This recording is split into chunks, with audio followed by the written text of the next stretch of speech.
El siguiente elemento que vamos a conversar en relación al diencéfalo es el subtálamo. Acuérdese usted que este es el tálamo, este correspondería al tálamo. Por debajo y hacia adelante teníamos al hipotálamo, por debajo y hacia atrás tendríamos al epitálamo, y justo hacia abajo y al centro tenemos una porción que se conoce como el subtálamo. Más o menos sería ahí, ¿no? Este sería entonces el espacio entre el tálamo, que sería este elemento, y el mesencéfalo, que estaría aquí abajo. Entre el tálamo y el mesencéfalo, el espacio entre él se conoce como subtálamo. El subtálamo en general, todos los elementos que nosotros vamos a conversar del subtálamo tienen una función, que es motor. Entonces tiene función motora. Como no forma parte de la vía piramidal, pero sí sirve para moverse, sería una vía alterna a la vía piramidal. Entonces la función es motora ¿de qué tipo? Si no es vía piramidal, ¿cuál es el otro? Motora parapiramidal o extrapiramidal. Entonces todos los elementos del subtálamo, su función es motora parapiramidal o extrapiramidal porque forman parte del movimiento, pero no son la vía piramidal. Entonces, ¿cuáles son los elementos que vamos a conversar? En el subtálamo tenemos un núcleo, se llama núcleo subtalámico, que fue escrito por Lewis, pero también le llaman núcleo subtalámico de Lewis, ¿ya? Por cierto, me voy a olvidar, esta sería realmente nuestra primera clase, ¿no? La semana pasada hicimos una clase extra por el examen, pero esta sería nuestra primera clase, y tenemos que hacer, y recuerden que todos los parciales que tengo son 3 actividades. Entonces, la vez pasada, el parcial pasado, las 3 actividades eran 3 lecciones. Aquí tenemos 2 lecciones y la tercera actividad es la presentación de su caso clínico. Entonces, las lecciones son a la semana 4, que ya sería el otro año, ya porque aquí viene la semana 2, porque ya son de vacaciones, 3, 4, y a la semana 7, que es nuestro último día de clases. Ese mismo día que le tomamos la segunda lección, o sea, el último día de clase, porque la siguiente hace el examen, ese día hacemos la presentación del caso clínico. No se olviden, su grupo se subdivide en 3 grupos, cada uno presenta un caso en base a todos los casos clínicos que hemos conversado, y vamos a seguir conversando en el segundo parcial. Lo presentan, tienen que ver el diagnóstico topográfico, dónde está la lesión, como ya lo hemos conversado, y el diagnóstico con imágenes, ¿no? Eso es lo que yo voy a calificar. Todos tienen que saber todo, el orden lo decido yo, puede ser que usted vuelva a comenzar, usted va, usted para, usted quede callado, no sé, lo que yo decida. Todos tienen que hablar y tienen que venirse a mi formato, ¿cierto? ¿No? Puede decir que son 6 puntos de las lecciones, 4 puntos la presentación de su caso clínico. O sea, casi la mitad de la gente le habla, así que pónganse las pilas con eso, me lo va a ayudar bastante. Volviendo a la Tierra. Eso para el examen de la Tierra, es el mundo de la neuroanatomía. Lo segundo es un espacio, o sea, este núcleo subtalámico, y queda un espacio, ¿no? Ese espacio, hay un espacio que es conocido como la zona incierta. Se llamaba zona incierta porque cuando se lo descubrió no se sabía para qué se servía. Entonces dijeron, bueno, como es incierta su función, pongámosle zona incierta. Ahora ya se sabe su función, ya dijimos, motora parapiramidal, pero sigue siendo incierto cómo lo hace. Todavía se tienen estudios qué es lo que pasa por ahí, cómo ayuda a esta función motora parapiramidal. O sea, aún sigue siendo medianamente incierta esta zona incierta. Y la tercera función, hay otro espacio por donde circula una fibra, unos fascículos que son motores parapiramidales, que esos espacios por donde circulan determinados fascículos fueron descritos por un señor que se llamaba Forel. Por eso a esos espacios por donde pasan determinados fascículos se le llama el campo de Forel, ¿ya? Entonces, un poquito esquematizado. Miren, aquí tenemos al núcleo lenticular que está lleno de colores, hacia lateral el putamen, hacia medial el globo pálido. Más hacia la medial y hacia arriba, esta bolita de aquí es el tálamo. Y aquí estaría el mesencéfalo. Entonces dijimos, entre el mesencéfalo y el tálamo, al centro tenemos un espacio que corresponde al subtálamo. Entonces, en este espacio yo encuentro esta bolita morada, es el núcleo subtalámico de Lewis. Esta porción de sustancia blanca, que es incierto todavía bien cómo cumple la función motora parapiramidal, se llama zona incierta. Y sin embargo, miren que aún quedan espacios, ¿no? Hay un espacio entre la zona incierta y el núcleo subtalámico, y hay un espacio entre el núcleo subtalámico y el mesencéfalo. Por esos espacios circulan unos fascículos. Esos fascículos fueron descritos por Forel y forman los campos de Forel, ¿ya? Vamos a verlo ahora en un espécimen real. Entonces tenemos casi lo mismo, pero ya un espécimen real. Entonces más o menos el gráfico para que usted pueda entender. Mire, tengo aquí el núcleo lenticular, que parece el núcleo lenticular. lenticular tiene a lateral el putamen y a medial el globo pálido. Uno de un lado y el núcleo lenticular del otro lado está por acá. Putamen y globo pálido. A medial y hacia arriba tenemos al tálamo. De un lado y el tálamo del otro lado. Y por acá abajo, miren usted que está el mesencéfalo, ¿no? El mesencéfalo. Entonces, en esos espacios entre el tálamo, que estaría aquí, y el mesencéfalo, que estaría acá, se encuentra el subtálamo. Entonces ahí yo voy a tener un núcleo que corresponde al núcleo subtalámico descrito por Luis, y un espacio donde no se sabe muy bien qué circula y qué pasa, pero que tiene función motora parapineal, que es la zona incierta. Y entre los elementos que hemos conversado, hay unos espacios descritos por Forel, por donde pasan unos fascículos. Esos fascículos van desde el globo pálido al tálamo. Uno, entre la zona incierta y el núcleo subtalámico se va al tálamo. Y otro, del globo pálido, también se va al tálamo, pero pasando entre el núcleo subtalámico y el mesencéfalo. Y se van al tálamo. Esos fascículos, ¿cómo se llamarían si van del globo pálido al tálamo? Pálido talámico. Globo pálido talámico. ¿Se acuerdan hacia qué núcleo van? Ya hablamos de la fibra pálido talámica la semana pasada. ¿Hacia qué núcleo del tálamo van? Van al núcleo ventral anterior del tálamo y a la porción anterior del núcleo ventral lateral. Ahí llegaban las fibras pálido-talámicos, que luego se iban a toda la corteza, de 4 a la 6 y zona prefrontal. Entonces por aquí circula, y este espacio por donde circulan estas pálido-talámicos, la que van por arriba y la que van por abajo del núcleo subtalámico, esos espacios fueron descritos por Forel y se llaman los campos de Forel. ¿Ya? Ahora vamos a ver lo mismo que hemos conversado, pero de forma esquematizada. Tengo aquí nuevamente, miren, el núcleo lenticular, el putamen a lateral y el globo pálido a medial.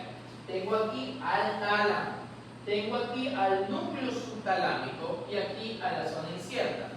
Entre el zona incierta y el núcleo subtalámico, un fascículo pálido talámico. Entre el núcleo subtalámico y el mesencéfalo que está aquí abajo, otro fascículo. ¿Ya? Entonces vamos a conversar de esos campos de Forel, primero entendiendo. Esas fibras pálido-talámicas tienen nombres.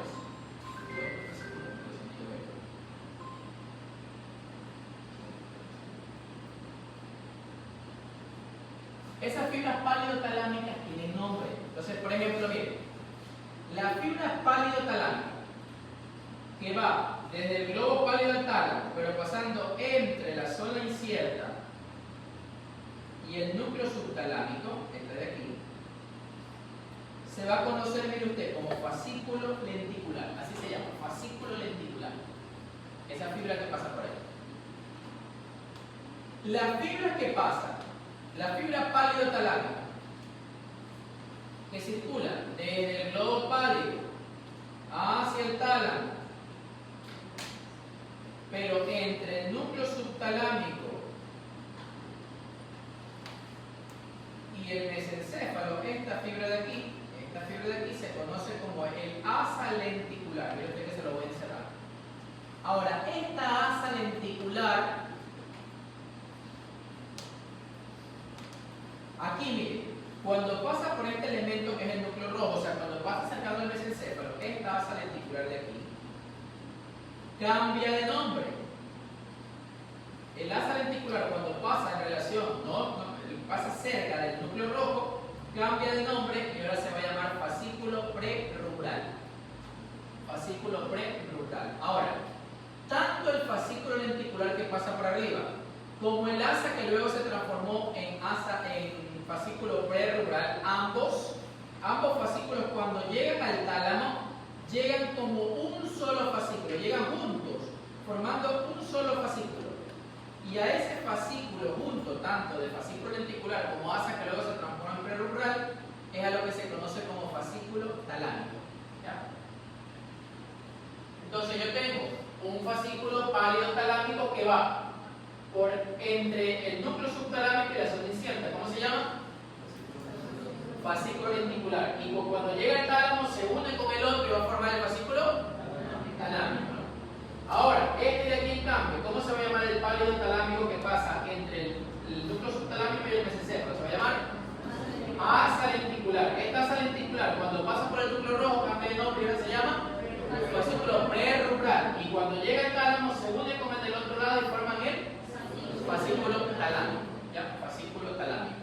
Ahora, Forel describió esos espacios y dijo, por tal espacio pasa tal fascículo, y él le puso campos, y le puso la letra H, porque él estaba haciendo una investigación con una palabra feísima, que comenzaba con H súper larga, que no me acuerdo cómo se llama.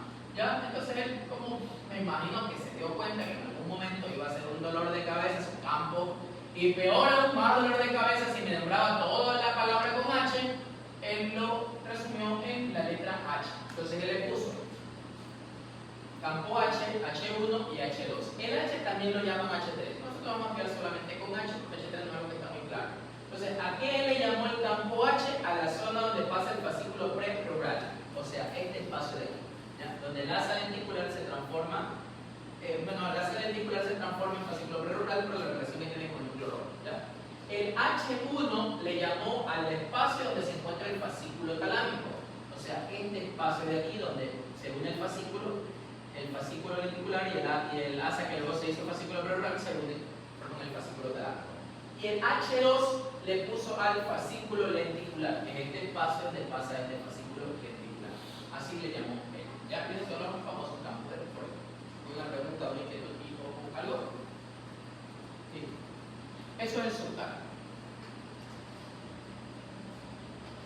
Y por último hacemos el inicio de lo que es el metatálamo.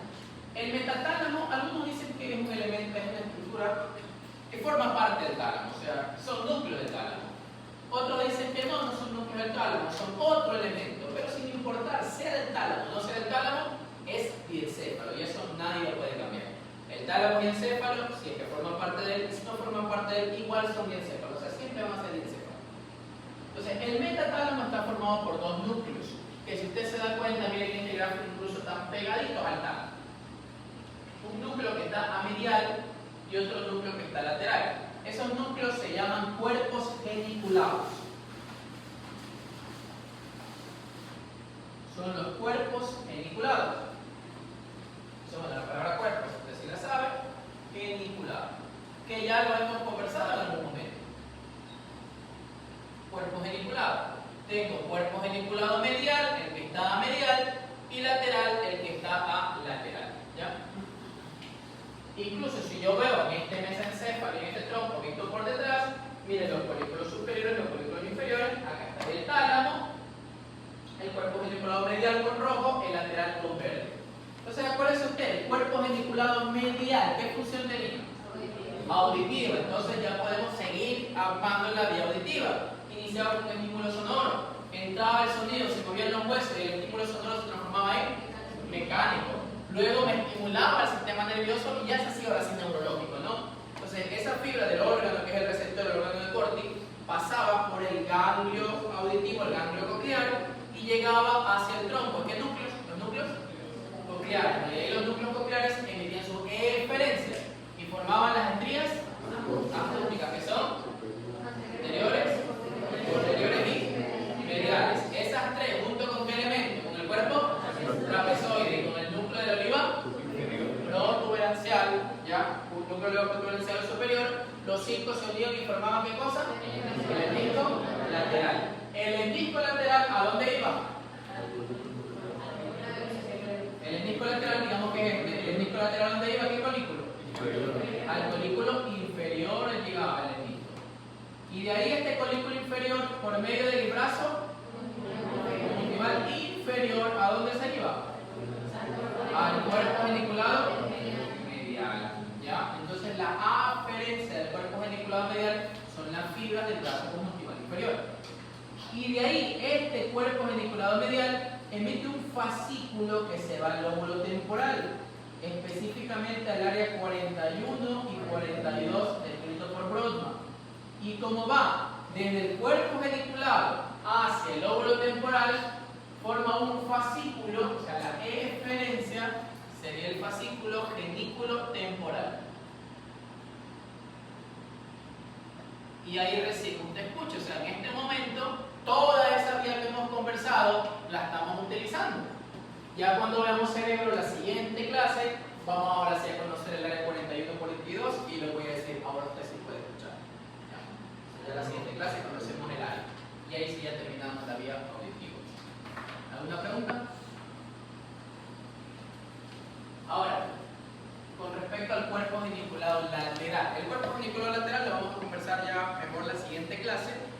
el cuerpo geniculado lateral, ¿qué función tenía?